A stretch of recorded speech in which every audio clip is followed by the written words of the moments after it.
오늘 말씀은 사도행전 7장 17절로 36절 말씀 되겠습니다.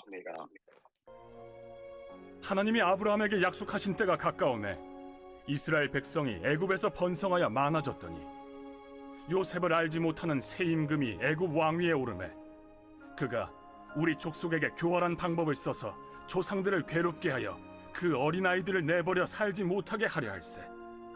그때 모세가 났는데 하나님 보시기에 아름다운지라. 그의 아버지의 집에서 석 달 동안 길리더니 버려진 후에 바로의 딸이 그를 데려다가 자기 아들로 기르매 모세가 애굽 사람의 모든 지혜를 배워 그의 말과 하는 일들이 능하더라. 나이가 40이 되매 그 형제 이스라엘 자손을 돌볼 생각이 나더니 한 사람이 원통한 일 당함을 보고 보호하여 압제받는 자를 위하여 원수를 갚아 애굽 사람을 쳐 죽이니라. 그는 그의 형제들이 하나님께서 자기의 손을 통하여 구원해 주시는 것을 깨달으리라고 생각하였으나 그들이 깨닫지 못하였더라. 이튿날 이스라엘 사람끼리 싸울 때 모세가 와서 화해시키려 하여 이르되 너희는 형제인데 어찌 서로 해치느냐 하니 그 동물을 해치는 사람이 모세를 밀어뜨려 이르되 누가 너를 관리와 재판장으로 우리 위에 세웠느냐? 내가 어제는 애굽 사람을 죽임과 같이 또 나를 죽이려느냐 하니 모세가 이 말 때문에 도주하여 미디안 땅에서 나그네 되어 거기서 아들 둘을 낳으니라. 40년이 참에 천사가 시내산 광야 가시나무 떨기 불꽃 가운데서 그에게 보이거늘 모세가 그 광경을 보고 놀랍게 여겨 알아보려고 가까이 가니 주의 소리가 있어 나는 내 조상의 하나님 즉 아브라함과 이삭과 야곱의 하나님이라 하신대 모세가 무서워 감히 바라보지 못하더라. 주께서 이르시되 내 발에 신을 벗으라. 내가 서 있는 곳은 거룩한 땅이니라. 내 백성이 애굽에서 괴로움 받음을 내가 확실히 보고 그 탄식하는 소리를 듣고 그들을 구원하려고 내려왔노니 이제 내가 너를 애굽으로 보내리라 하시니라. 그들의 말이 누가 너를 관리와 재판장으로 세웠느냐 하며 거절하던 그 모세를 하나님은 가시나무 떨기 가운데서 보이던 천사의 손으로 관리와 속량하는 자로서 보내셨으니 이 사람이 백성을 인도하여 나오게 하고 애굽과 홍해와 광야에서 40년간 기사와 표적을 행하였느니라. 아멘. 네. 자, 사도행전 7장에서는 스데반의 설교가 시작이 됩니다. 거짓 증인들까지 동원해서 억지로 스데반을 붙잡아 공회 앞으로 끌고 나가서 대제사장이 그 스데반을 신문을 하기 시작합니다. 이때 스데반은 그런 일이 없었다. 순전히 모함을 받은 것이다. 이런 식의 대답을 한 것이 아니라 한 어떤 부지인지에 대해서만 말하고 있습니다. 하나님은 약속을 주시는 분이시고 또 그 약속을 하나님의 때에 반드시 이루시는 분이심을 성경 말씀을 통해 말하고 있습니다. 하나님께서는 아브라함에게 젖과 꿀이 흐르는 가나안 땅을 주시겠다 약속하셨지만 정작 아브라함은 약속의 땅을 받지 못했고 이삭과 그 아들 야곱과 또 야곱의 12 아들들도 그 땅을 받지 못했습니다. 오히려 애굽에서 종살이하게 만드셨습니다. 오늘 본문이 시작되는 17절에서는 아브라함에게 약속하신 때가 드디어 가까워졌다는 말씀으로 시작하고 있습니다.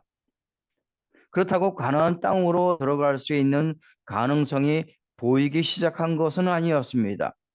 오히려 바로의 압제와 이스라엘 백성의 고통이 더 심해져 갈 뿐입니다. 하나님의 약속이 이루어질 가능성이 점점 더 멀어져 갈 뿐입니다. 바로 이런 때에 하나님은 모세를 태어나게 하셨습니다. 새로 태어나는 모든 이스라엘 남자 아이들이 다 죽임을 당하는 그런 때에 모세를 태어나게 하신 것입니다. 모세를 통해 하나님께서 아브라함에게 하셨던 그 약속을 이루어갈 계획이었습니다. 바로의 딸의 양자가 되게 하셔서 당시로서는 최고의 학문을 배울 수 있는 길을 열어주신 것입니다. 왕실에서 모든 것들을 다 배우고 익힌 모세가 나이 40이 되었을 때 드디어 자기 동족을 돌볼 생각을 갖게 되었습니다. 애굽 사람에게 억울하게 압제당하는 형제를 도와주면 이스라엘 사람들이 자기의 뜻에 동참해 줄 알았지만 도리어 동족이 자신을 배척하자 모세는 미디안으로 도망할 수밖에 없었습니다. 이스라엘 사람들은 하나님의 약속을 이루기 위해 준비하신 구원자를 알아보지 못하고 오히려 배척을 했습니다. 역사는 늘 반복된다는 말처럼 애굽에 있던 이스라엘 백성들이 하나님의 약속을 이루기 위해 준비된 구원자 모세를 배척한 것처럼 지금 유대인들도 구원자 예수를 배척하고 죽이기까지 했던 것입니다. 애굽에서 고통받고 있던 이스라엘 백성들이 오히려 자신들을 구원해 줄 모세를 배척하였다는 사실을 스데반은 공의 앞에서 대제사장과 백성들을 향해서 말하고 있습니다. 이스라엘 백성들이 모세에게 행했던 것과 똑같은 것들을 지금 너희들이 예수님께도 행했다는 사실을 깨닫게 하기 위해서입니다. 모세는 미디안 광야로 도망가면서 자기 동족이 자기를 배척했다는 사실에 가슴 아파했을 것입니다. 어린 시절에 부모에게 버림받았던 트라우마가 있었던 모세였기에 또다시 자기 동족에게도 버림받아 미디안 광야로 쫓겨가는 상황은 또 다른 트라우마가 되었을 것입니다. 혹시라도 1, 2년 후에 하나님께서 나타나셔서 이스라엘을 구원하라는 말씀을 주셨다면 모세는 그때의 트라우마로 인해 더 견디기 어려웠을 것입니다. 그래서 하나님께서도 기다리셨습니다. 트라우마가 치유될 수 있는 시간을 주신 것입니다. 트라우마를 일으켰던 사건으로부터 멀리 떨어져서 많은 세월을 광야에서 보낼 때 과거의 트라우마가 어느 정도 치유가 되었을 것입니다. 40년의 세월이 흘렀을 때 마침내 하나님께서 시내산 광야 가시나무 떨기 불꽃 가운데서 나타나셨습니다.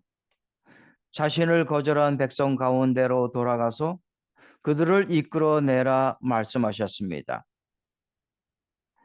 나의 선의를 악으로 갚은 사람에 대해서, 나를 배반하고 배척하는 사람에 대해서 결코 좋은 감정을 가질 수가 없었지만 그럼에도 하나님께서는 그 약속을 지키기 위해서 모세를 다시 애굽으로 돌아가게 하셨습니다. 아무리 그들이 믿고 아무리 그들이 악하고 아무리 그들이 또 배반할 것을 알고 있을지라도 하나님은 그들의 괴로움과 고통, 그들의 신음을 들으시고 또다시 은혜 베푸시기를 원하십니다. 하나님의 약속을 반드시 이루셔야 하기 때문입니다. 바로 이것이 하나님의 마음이기 때문입니다. 유대인들이 예수를 십자가에 못 박아 죽였지만 하나님께서는 약속을 이루시기 위해 스데반을 통해서 제자들을 통해서 또 오늘 저와 여러분을 통해서 하나님의 그 약속을 이룰 수 있도록 은혜 내려 주실 줄 믿으시기 바랍니다. 이스라엘의 역사는 두 가지 사건으로 구성된 역사입니다. 하나는 이스라엘 백성들이 하나님에 대한 반역의 역사이고 또 하나는 그럼에도 또다시 그들에게 은혜 내려주시는 하나님의 신실함의 역사입니다. 이제는 저와 여러분 모두에게 하나님에 대한 반역의 역사가 아닌 은혜 내려주시는 하나님의 신실하심의 역사가 오늘도 우리 안에서 분명하게 펼쳐지고 이루어질 수 있기를 주님의 이름으로 간절히 축원드립니다. 기도합니다. 약속을 이루시는 하나님, 은혜 내려주시는 하나님, 오늘도 우리 모두를 통해 은혜의 역사가 흘러가게 하여 주시옵소서. 하나님의 약속이 하나님의 때가 되었을 때 다시 한번 이루어지게 하여 주시옵소서. 감사드리며 예수님 이름으로 기도드리옵나이다. 아멘. 이 시간 우리 함께 기도 제목을 나누도록 하겠습니다. 우리 모두가 날마다 우리의 교회, 새로운 교회를 위해 기도하기를 원합니다. 우선 먼저 담임 목사님과 부교역자님들을 위해서 기도하시고 우리 교회의 여러 부서와 또 그 담당하신 성도님들을 위해서 기도하시기 바랍니다. 그리고 우리 중에 아프신 분들이 계십니다.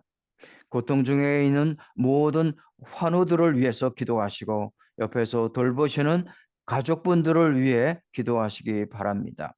그리고 또한 도미니카 선교를 위해서도 다 함께 기도하시기 바랍니다.